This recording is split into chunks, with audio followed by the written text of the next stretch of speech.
За улсын төсвийг тухайн онд хэрхэн тодорхойлж орж ирснээр тухайн засгийн газар тухайн салбарын сайдын бодлого бодтоор харагдчихэдэг.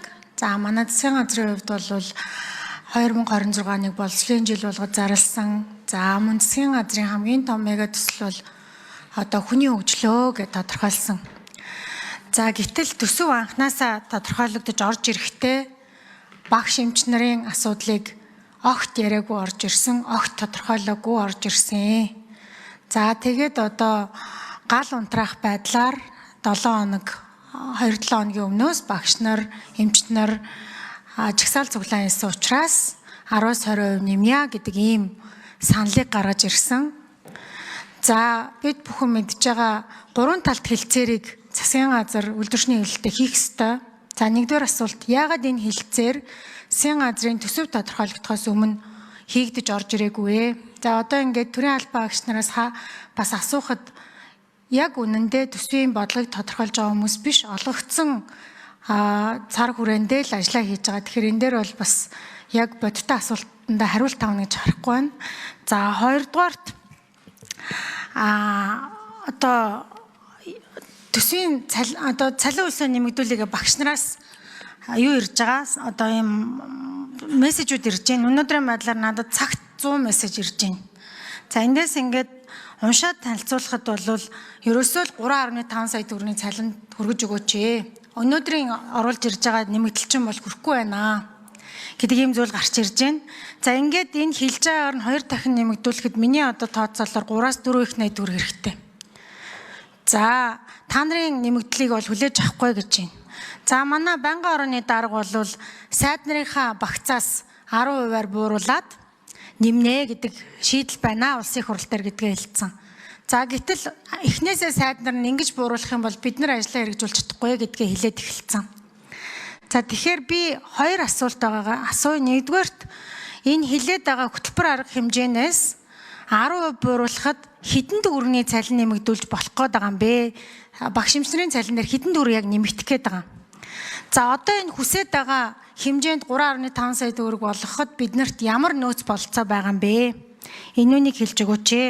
За 3 дахь асуулт бол яагаад үйлдвэрчний эвлэлтэйгээ урьдчилж 3 талт хэлцээрээ хийхгүйгээр одоо ингээд улсын хурлд аль хэдийн өргөн барьсан төсөлтөөр бид нарыг хилцүүлэх хийлгээд байгаа вэ? Яагаад гэхээр энэ бол үр дүнгүй. Бид нар хөрөнгө оруулалтаас авч чадахгүй, хуулиндаа захирагдана. Энэ урьдчилсан хилцүүлгээ яагаад хийгээгүй вэ гэдэг ийм 3 асуулт байна. Гэр бүл хөдөлмөр нийгмийн хамгааллын яамны төрийн нарийн бичгийн дарга Лавгсрон огтоо мөнх зүйл байна. За нийгмийн талд 3 тал зөвшлийн улсын хэлэлцээр 2025 онд дуусна. За энэ хэлэлцээрийн одоо үндсэн заалт бол инфляцийн түвшинтэй уялдуулан төрийн албан агчдын цалинг жил бүр одоо нэмэгдүүлнэ гэсэн ийм үндсэн заалттай явж байгаа. Тэгэхээр өнгөрсөн жилийн тухайд бол инфляцийн түвшинтэй уялдуулан 6%-аар нэмсэн. Өмнөх жилүүдэд дундаж одоо нэмэгдлүүдийг хийгээд явсан. За үүнээс гадна эрүүл мэндийн салбар, мөн боловсролын салбар, салбарын хэлэлцээртэй. Энэ салбарын хэлэлцээр дээр хэлэлцээрийн хугацаа бол одоо бол хүчин төгөлдөр байгаа. 3 жилийн хугацаанд хийсэн. За тэгэхээр энэ хэлэлцээрийн дүнд бол дундад цалин 3.5 сая хүргэнэ гэсэн ийм зорилттой. Тэгэхээр энэ зорилтын дагуу бас эрүүл мэнд боловсролын яам салбарын бодлогоо боловсруулад холбогдох төсвийг улсын төсвүүдээр тусгуулах чиглэлээр ажиллах нь одоо салбарын яамд тийм үндсэн чиг үүргээ гэж хэлж байна. За үндсэндээ эмч ба багш нар мөн шинжилгээ ухааны салбарт ажиллаж байгаа ажиллагчдын цалин 15-аас 20%-аар нэмэгдүүлэхэд нийт үндсэн цалин нэмэгдүүлэхэд тэгэхээр үндсэн цалин 15-аас 20% нэмэгдэнэ гэдэг маань түүнийг дагалдан олгож байгаа ажилласан жилийн нэмэгдэл, мэргэжлийн зэргийн нэмэгдэл, зам ур чадварын нэмэгдэл, орон нутгийн нэмэгдэл 20-40% гэх мэт дахиад нэмэгдлүүд бол нийт цалингийн хэмжээ, үндсэн цалингийн хэмжээтэй тэнцэх хэмжээний нэмэгдлүүд одоо ихэнх төрийн албан агчдын үйлчлэгийн төрийн албан агчдын хувьд авж байгаа. Тэгэхээр гар дээр авах дүнгээс наанд буюу нийгмийн даатгалын шимтгэл болон татвар төлөх цалингийн дүн оны эцэст 3 сая нийлээд гаруй болно гэсэн тооцооллыг бас салбарын яамдууд бол хийгээд байгаа боловсролын яамнаас. За надад сонгон харахын дүүргийн мөнх цул гээд 29 жил ажилласан багшаас ирсэн мэдээлэл яг одоо би энд уншаад сууж байна. Юу гэж нөхөр 29 жил ажиллахдаа 1.6-аас 1.8 сая төгрөгийн цалин авж байна.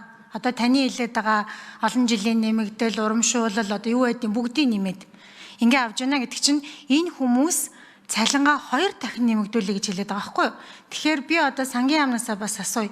Энэ хэлээд байгаа 2 дахин нэмэгдэл буюу 3.5 сая төгрөгийн цалин за одоо татвар нийгмийн даатгалын өмнө авдаг болгоё гэхэд яг улсын төсвөөс нийт хэдэн их найт төгрөгийн санхүүжилт хэрэгтэй байгаа вэ? Энэ санхүүжилтийг яагаад анханасаа бодлоготой суулгаж оруулж ирээгүй вэ? Хэрвээ боловсролын жил гэж зарласан юм бол боловсролын жилийн бодлого тодорхойлогдсон юм бол төсвөөрөө энэ илэрх ёстой.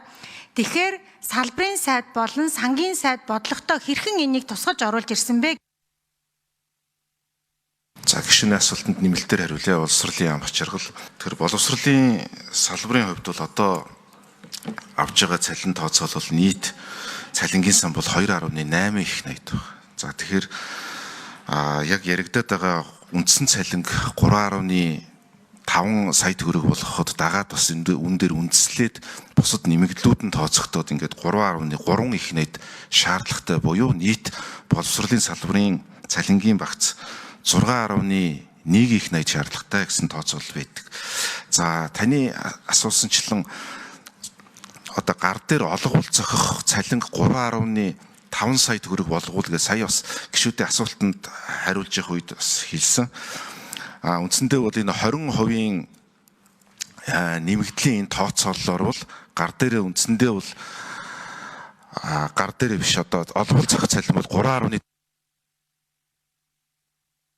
За ингээд биднэрт 3.3 их найд зөвхөн багш нарын цалинг энэ 3.5 сая хүрэхэд хэрэгтэй байна.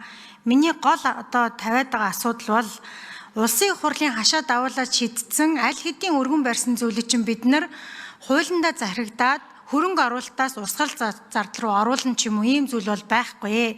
За манай байнгын орны даргын хэлээд байгаа одоо төсвийн ерөнхийлөн захирагч болгоноос 10%-ийг бууруулад хүрхгүй нь байна. Анханасаа бодлогоо тодорхойлохдоо нэгэнт боловсролын жил гэж тодорхойлсон юм бол нэгэнт энэ засгийн газрын мега төсөл нь хүний хөгжлийн асуудал гэж тодорхойлсон юм бол засгийн газар цаашлаад сангийн сайд яагаад энэ асуудлаа тодорхойлж оруулж ир төсвийнхаа бодлогот уялдуулаагүй.